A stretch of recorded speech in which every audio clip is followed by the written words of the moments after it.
Hi everyone, this is Fictional History Channel, and today we're going to talk about what if the Soviet won the Cold War via democratic vote.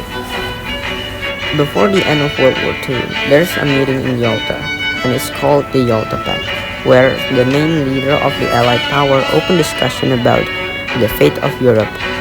In the meeting, among many plans that were discussed, there's one point we need to change, and that is the Soviet promise to hold a fair and free election across all of Eastern Europe.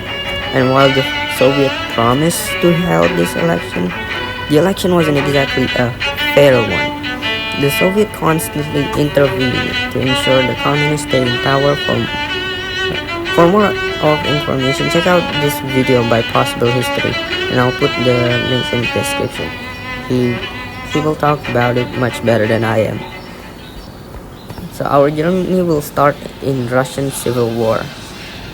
Okay, we're gonna make a change in the Treaty of Brest-Litov, where Lenin himself will go to represent the Soviet instead of being Trotsky. But Trotsky will still go there.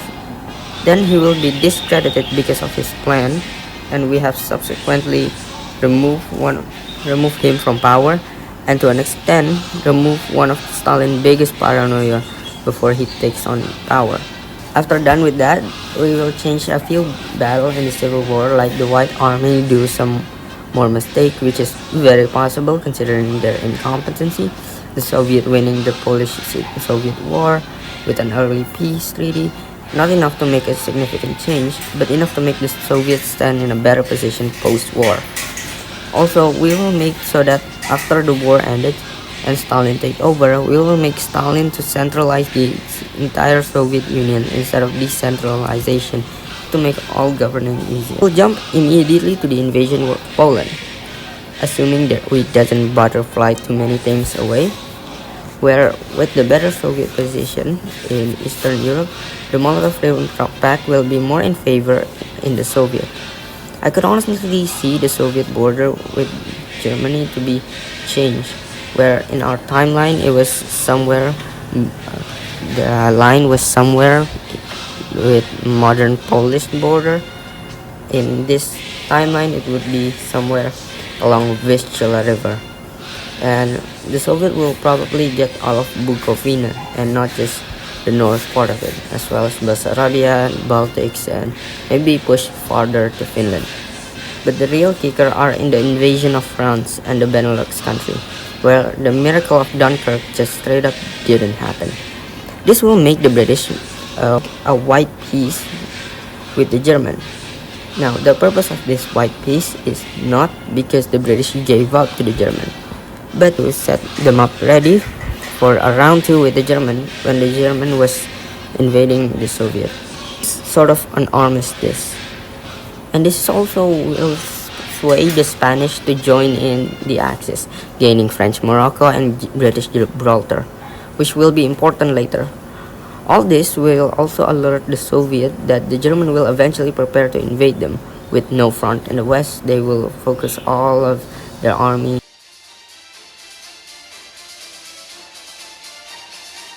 And in 1941, the German executed the Operation Barbarossa. But fortunately for us, the Soviet is ready for this. Of course, don't expect the Soviet to push far and end the conflict swiftly. Of course, no. But the German will still fail taking all of their major objectives, like Leningrad, Stalingrad, and Moscow.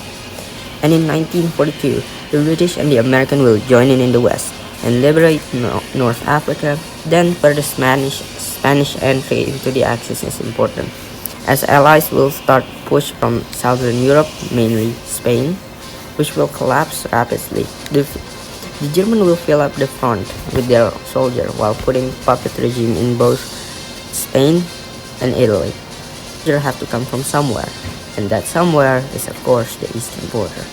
The Allies will launch a devastating attack in the south and north of France, encircling the German forces in Spain, while Italy have been pushed all the way to the Alps mountain.